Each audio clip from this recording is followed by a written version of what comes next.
केंद्रीय मंत्री और बीजेपी प्रदेश अध्यक्ष किशन रेड्डी ने भारी बारिश के बावजूद जुबली हिल्स निर्वाचन क्षेत्र के यूसुफगुड़ा डिवीजन में कॉलोनियों का दौरा किया है। वेंकटगिरी और कृष्णानगर इलाकों में बारिश का पानी घरों में घुस गया और नहरों के उफान पर होने से सभी सड़कों पर पानी भर गया। लोग बेहद संकट में हैं। किशन रेड्डी ने अधिकारियों को ओवरफ्लो हो रही नहरों की जांच करने और समस्या का तुरंत समाधान करने का आदेश दिया। वरिष्ठ अधिकारियों से फोन पर बात करी और समस्या का गंभीरता बताई है। अधिकारियों को मौसम विभाग के आदेश पर उपलब्ध रहने को कहा गया है कि अगले 2 दिनों तक बारिश की संभावनाएं हैं। लोगों को भी सतर्क रहना चाहिए। उन्होंने कहा कि भारी बारिश से लोगों को परेशानी हो रही है और एंकर रिपीट उन्होंने कहा भारी बारिश से लोगों को परेशानी हो रही है और सरकार हैदराबाद की उपेक्षा कर रही है। उन्होंने कहा कि हैदराबाद का विकास बातों से नहीं होगा। उन्होंने कहा है कि नालों के ओवरफ्लो होने से लोगों को दिक्कतों का सामना करना पड़ रहा है। इसी कार्यक्रम में हैदराबाद मध्य जिला अध्यक्ष डॉक्टर गौतम राव, निर्वाचन क्षेत्र संयोजक गंगाराजू, यूसुफगुड़ा मंडल अध्यक्ष चंद्रमोहन, वेंगल राव, नगर मंडल अध्यक्ष विजय कुमार ने भाग लिया।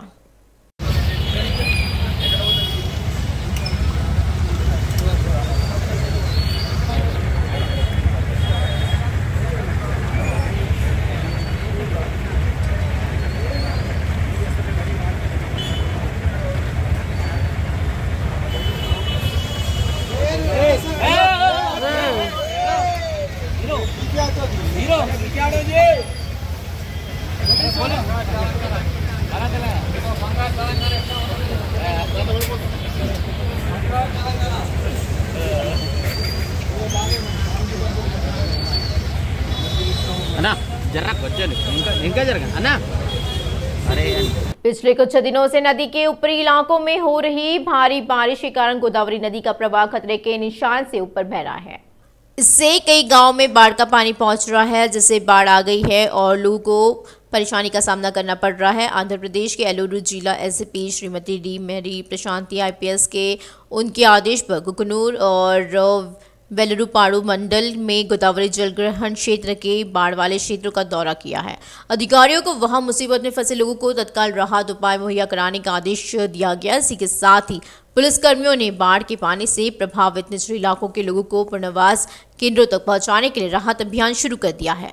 हैदराबाद के जीएचएमसी मुख्यालय में तनावपूर्ण माहौल है। तेलंगाना कांग्रेस ने जीएचएमसी कार्यालय के घेराव का आह्वान करते हुए कहा है कि सरकार बारिश और बाढ़ से निपटने में विफल रही है। कांग्रेस नेताओं ने गन पार्क से जीएचएमसी कार्यालय तक बड़े पैमाने पर रैली का आयोजन किया।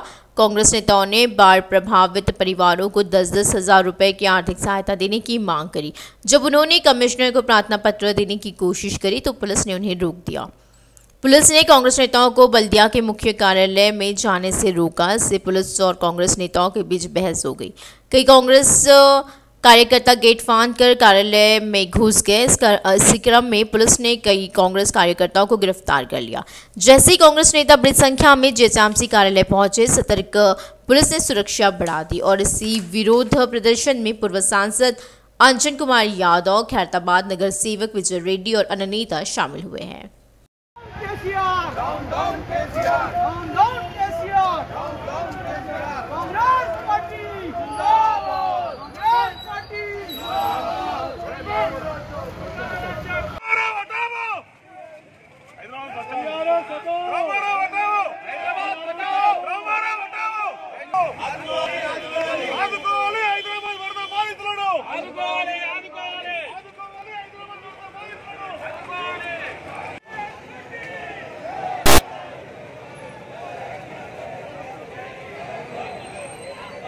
राज्यपाल तमिलिसाई ने जिलों की रेड क्रॉस इकाइयों की पिछले कुछ दिनों से राज्य भर में हो रही भारी बारिश के कारण संकट में पड़े लोगों की मदद करने का निर्देश दिया है।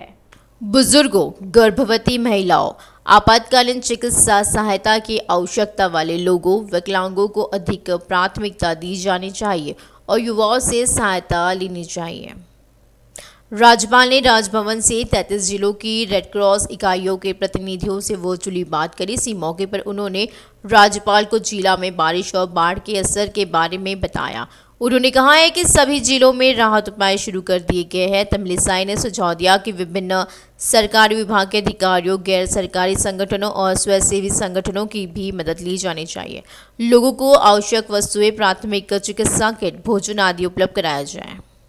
तमिलिसाई ने सुझाव दिया कि यदि कोई आवश्यकता हो तो वह राज्यपाल कार्यालय से सहायता प्रदान करने के लिए तैयार है और इसी संबंध में उन्हें राजभवन के सचिव से संपर्क करना चाहिए। इसी वर्ष भी राजभवन में एक दान केंद्र स्थापित किया जाएगा और दानदाताओं से आगे आकर मदद करने का अनुरोध किया जाएगा।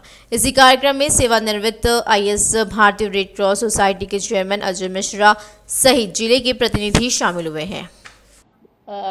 The persons who came to Delhi to attend the annual executive committee meeting at Rashtrapati Bhavan, and I congratulate Dr. Nadaraj for getting the medal for the exemplary service. We are all well aware, and already you have started your work.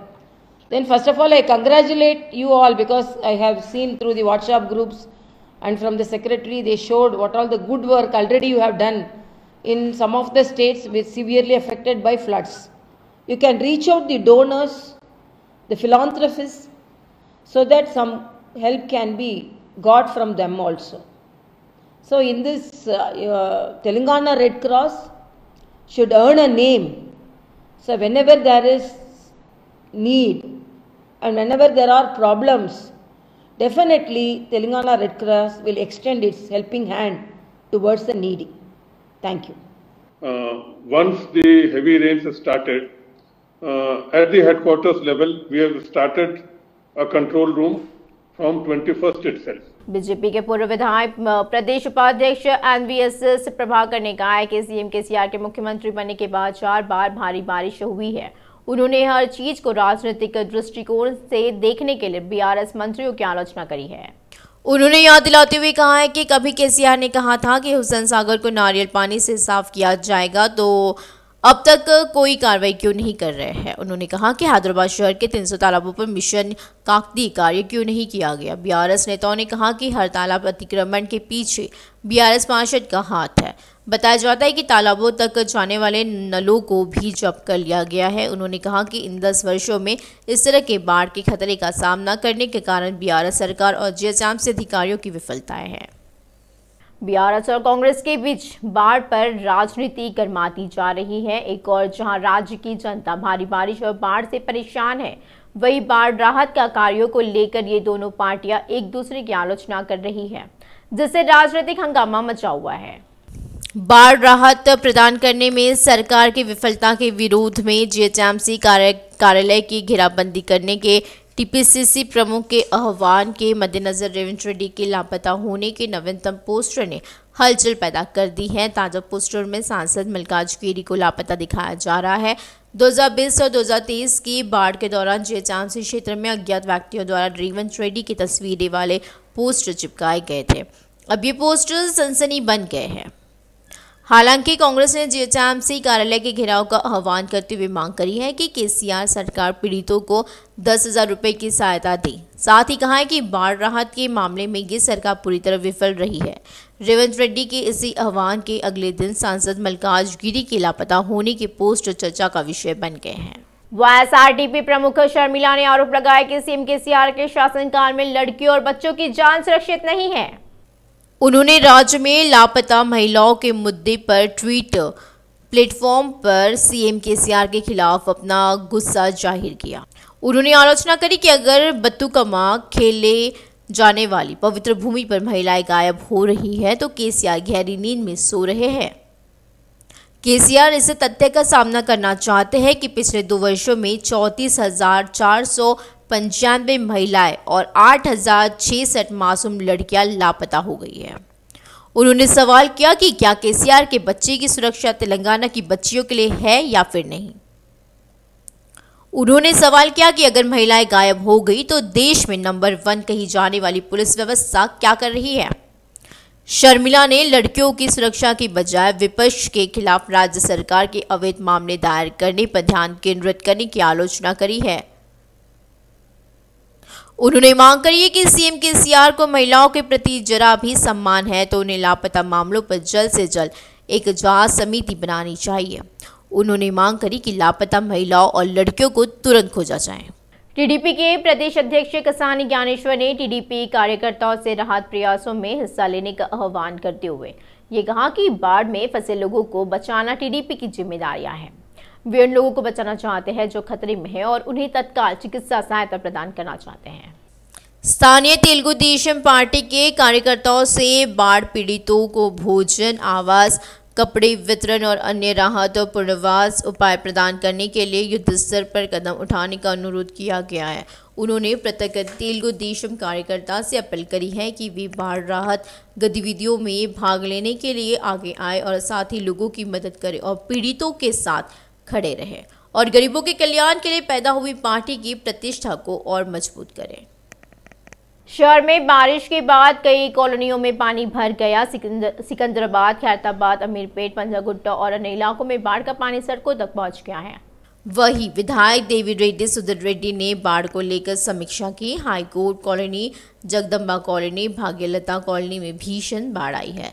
अधिकारियों को बाढ़ के पानी को साफ करने के लिए तत्काल कदम उठाने की सलाह दी गई और जेसी सदस्य, कॉलोनी सदस्य सभी ने विधायक से बाढ़ के स्थायी समाधान की मांग करी। उन्होंने जल्द से जल्द इस समस्या का समाधान करने का वादा किया है।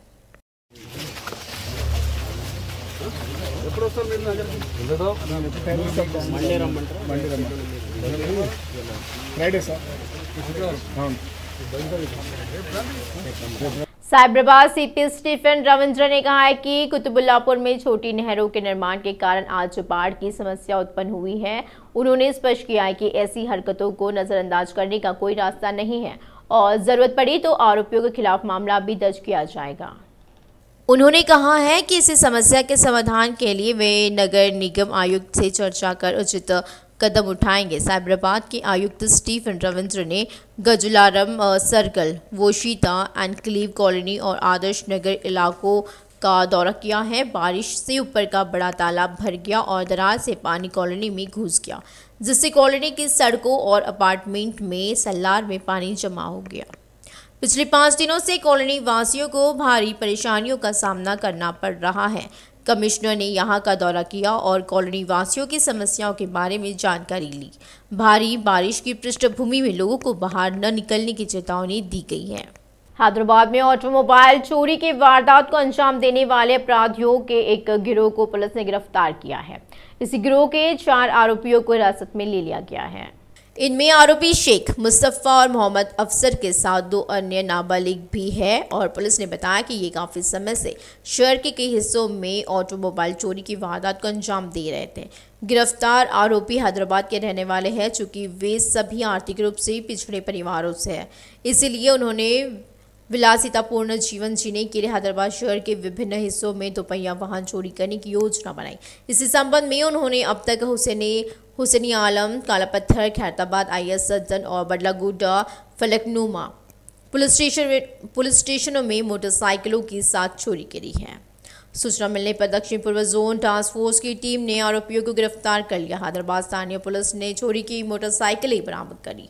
उन्होंने बताया कि इनकी कीमत करीब 3.5 लाख रुपए है।